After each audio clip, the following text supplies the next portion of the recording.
Locks, Colin. Rough year in fantasy, not in locks. So 3-0 week, 14-7 on the year. And none of these 3 picks were sweaty. Dolphins, Colts under 46. It's free as shit. Free as shit. The teaser parlay, which was Detroit plus 8.5, they won. Cincinnati minus 0.5, they won by 7. And Washington minus 1.5, they won by like 70. I mean, just shit on them. I mean, those locks were so free, and they were all plus or close to even money. I mean, that teaser parlay was plus 140. Oh, yeah, free. That is insane how free that was. Yeah.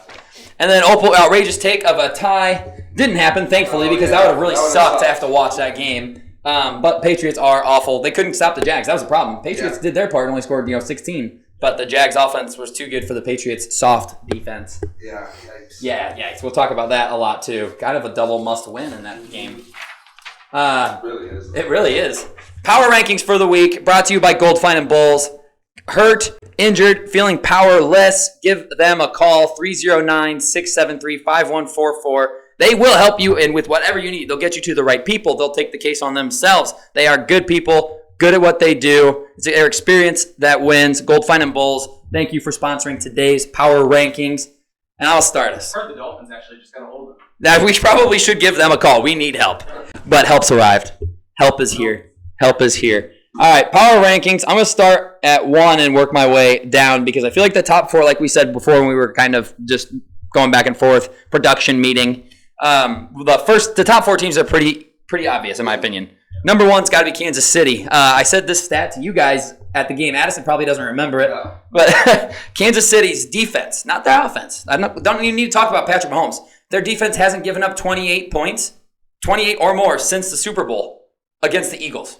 They haven't given up 28 points or more since 2 Super Bowls ago. I mean, that's unbelievable. Yeah. L'Jarius Sneed, it doesn't matter. We're still unstoppable. I mean, they picked off Brock Purdy 3 times. Yeah. I don't know how they lose. Honest to God, I said it but last week. I said if they don't lose in San Francisco, who are they going to lose to, man? They have to go to Buffalo. That's the last game. I'm like, Chiefs may not be favored by 4 or more. Yeah. Honestly, they're terrifying. Also terrifying, the number 2 team in my power rankings, jumping up a couple of spots, Detroit, man. Detroit looks nasty. Tough game against Minnesota, but you really felt like they were in control of that one. They can beat you just any way they want to. Their offensive line is so good. I'm so jealous of that offensive line. Just studs everywhere. Losing Aiden Hutchinson hurts, but I suspect they're going to bring in someone to replace him because you need him. Yeah. I mean, leading the league in sacks before he got hurt. Probably out for the full season, if not already confirmed out for the full season. You've got to get someone in there to get pressure, but they are just rolling. Number 3, Baltimore Ravens staying right where I had them. And see above, absolutely rolling. Derrick Henry is a god. Yeah. You cannot stop him. You can't even really hope to contain him, honestly. It was exactly what we said in preseason. How do you stop a RPO or an option with Lamar Jackson and Derrick Henry? If you want to stop Derrick Henry, you got to have weight on the field. Right. And then all of a sudden you put weight on the field and they're not. And Lamar's gone. Yeah, I mean, I don't know how you stop them right now. They look unbelievable. Number 4, I did drop Minnesota from 1 down to 4. Tough game against a very, very good Detroit team. Still excellent, and they lost on a last-second field goal. A great matchup. Bummed I didn't get to watch that one. Instead, I got to watch my team play. It was horrible. Number 5, I do have the Buffalo Bills here at number 5. Amari Cooper doesn't even know the routes, and he's catching a touchdown. Yeah, I mean, that's crazy. He has to look to Keon Coleman. He's like, what am I doing? And Coleman's like, you're going to run a post. Yeah. And he's like, all right, bet. Runs a post, wide open touchdown. It's like, okay. It might be legit. Like the DB wasn't listening? Yeah, the DB's not like, oh shit, he's running a post. Or watching even. Right, just seeing Keon Coleman go, bet, you're going to do that. And he's like, okay, bet. And then there's no one near him. Crazy. So Buffalo comes in at number 5 for me. Honorable mention. This one was tough because I said last week if Washington didn't win by 10, I have to drop him. I still drop him because Jaden Daniels is hurt. Had to drop him back a little bit. But at the same time, it's not really their fault because the honorable mention is Green Bay Packers. And I'm more impressed with their defense than anything else, honestly. Held C.J. Stroud to under 100 yards. I like the Jeff Hafley hiring out of Boston College in the offseason, and that looks fantastic right now. The defense is playing great. Jair Alexander's starting to kind of do his thing again. Jordan Love is Brett Favre reincarnated. Yeah, he's not Aaron Rodgers.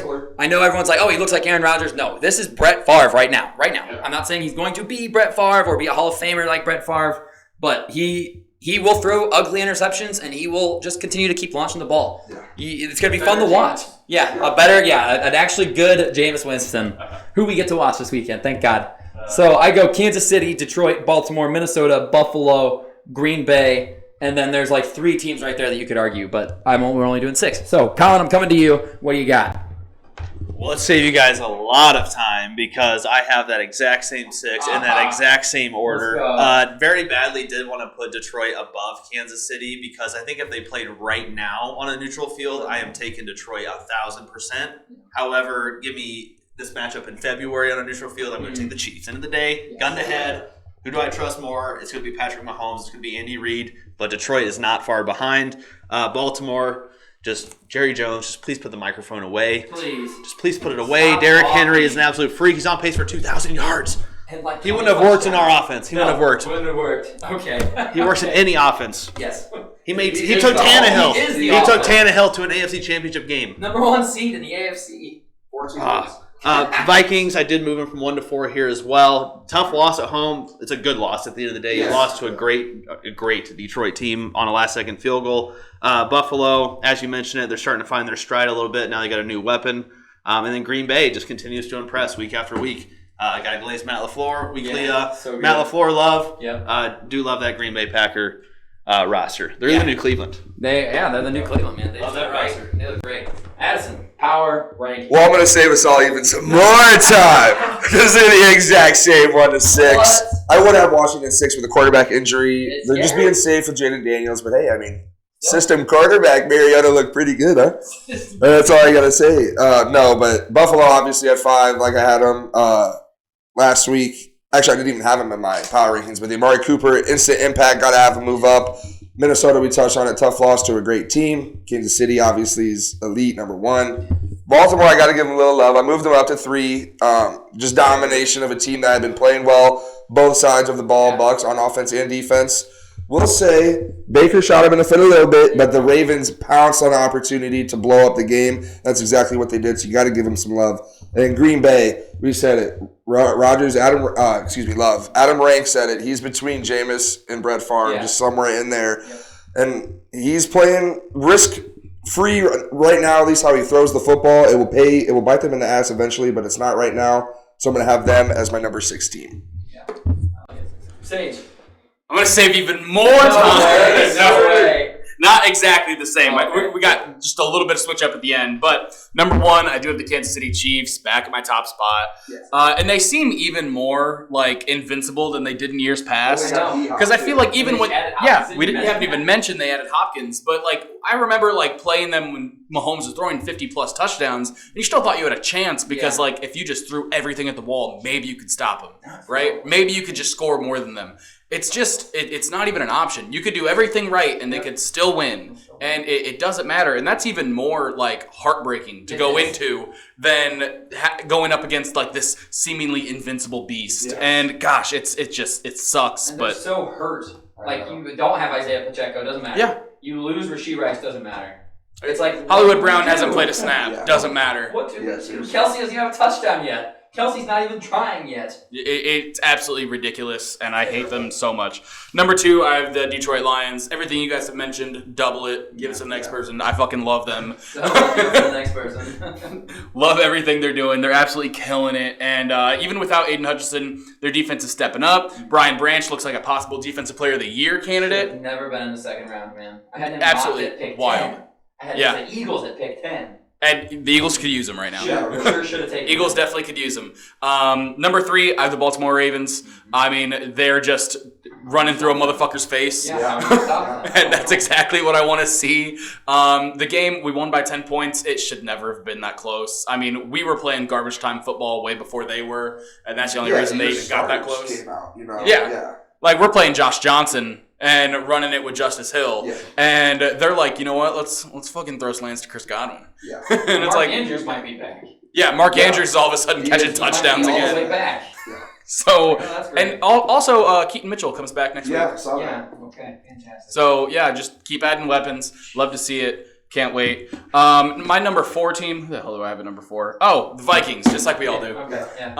Got the Minnesota Vikings. I honestly thought this was more impressive than most of They their. fought great Yeah. against Detroit. I really thought, like, when the back's against their wall, how are they going to respond? They've been blowing teams out. All of a sudden, you see them down 10, coming back, winning at the end, and then all of a sudden just losing by a last-second field goal. Absolutely phenomenal game by them. Love to see where they're coming from, and they're adding Hawkinson soon. Yeah. And then I got the Packers at my number 5 spot. Packers, I mean, their defense has been playing lights out recently. Xavier McKinney getting picks all the fucking time. Jordan Love, like, he's just tossing the rock, and he has the receivers to do that. Jaden Reed has been almost all-pro level this year. Tucker Kraft is just catching everything going to him. Josh Jacobs, I mean, he doesn't look like he's missed, any time. He's absolutely killing it, yeah. I love everything they're doing. And then my honorable mention is the Buffalo Bills. So we do all have the exact same 6, just to swap at the end. Buffalo Bills, I mean, they just added Amari Cooper to already an amazing offense. And Keon Coleman finally coming out of nowhere, having over 100 yards, 125 yards receiving. If they can get all of that working, they look like a problem. They haven't beat a great team yet, but it's got to be coming, you know? Yeah. They have more on their schedule. They have more times to prove themselves. It's still week 8. We have 10 more weeks of the regular season, you know? So that's my top 6 right there. Love it. Okay. Same 6 teams, just a slight difference in 5 and 6 for Sage. And I think that's a reasonable argument that anybody could make, honestly. I mean, it's very clearly these are the teams right now. It's like, okay, these guys are the cream of the crop. And then you've got teams like the Bears that are right there. Houston Texans 5-2, they're right there. Commanders at 5-2, it's just the quarterback issues concerning. It's like quick thing about the Texans, man. What a bad game. Couple game stretch after a hot start. Yeah, there's an opportunity for the Colts to have the same record. Yeah, this week. They play each other. Yeah, they both can be 5-3. Texans, I still think would be in first because of a tiebreaker, but still a fumble of a great start, really. And CJ Stroud looking less than what he was last year so far. I know the Colts want Anthony Richardson to play, but when it's that close, you just go, hey, Joe Flacco, get in there and win us this game. Let us compete. That's so hard to do. It's such a tough decision for them to make. I know they Shane Steichen's like, I want to fucking win. I want to win. But at the same time, you have to, if I'm Shane Steichen, I need a guarantee from ownership and GM, you guys won't fire me if we lose with Rich, right? If Rich is playing, if I'm giving your guy, your pick, the opportunity to prove that he's the guy, you're not going to fire me if we win 7 games, right? Because if you do, I'm not playing him, I'm playing Flacco. We also had Brian Callahan earlier this year saying we are never going to bench Will Levis. And he's benched. Well, look, he's hurt. You lose enough. Eventually, you do what you got to do, but I do think you got to let it ride. The Texans, I'm not gonna, pat myself in the back yet. I said they are last year's Jaguars, in my opinion. Just how the team is built, how everyone was like, CJ Stroud, crown him. That team, crown them. They're going. They're going to be number 1 seed in the AFC. They're going to be electric. They've played, 3 good teams. They beat the Bills at home by 3, nearly blew it, lost to the Vikings by 27 points, and then just lost to the Packers, and CJ Stroud didn't even break 100 yards. So I don't know what the Texans are, man. They've got a stretch of games where they play the Lions, Ravens, and Chiefs still. That's 3 very hard football games. Yeah, they do. Yeah. Yes, they do. Nico apparently is very important for that team. Healthy. Yeah, they need their full team. Because when Mixon was down, everything struggled. Yeah, even a fully healthy Texans team barely beat the Colts earlier by 2. Yeah. And they barely beat the Bears by 6. And they beat the Jags by 4 and the Bills by 3. They haven't blown anybody except the Patriots. Yeah. So I don't know. Texans need to figure it out a little bit. But also some more flowers real quick. Pittsburgh Steelers. Yeah. That rushing attack, baby. Look out, Russ. Whoa. I saw a shirt. Jersey Jerry's wearing a shirt that says Sussy for Russie. I was cackling. Watch this now. We won't talk about the team that they beat this weekend just yet. We will talk about them, but I'm pretty proud of taking the Steelers in that one because their running attack is very good when they lean into it. And then Russell Wilson in the first half, ugly. Second half, though, he came out and just absolutely balled, man. Good for him. Good on the Steelers. Mike Tomlin, once again, this is what we get for questioning him. I was like, Tomlin, if this doesn't work, you are in trouble. And so far, 1 week in, it has worked. Now we'll see going forward against a good, I'll give him good defense. Since Saleh left, that defense has struggled. I was saying, we're doing talking about Saleh in Green Bay. Yeah, it's already there in a fluid role. That's what they said. In the offense, apparently. Yeah, I was watching their offense. Like, get out of here. Go to the defensive side of the ball where you belong, Saleh, you freak.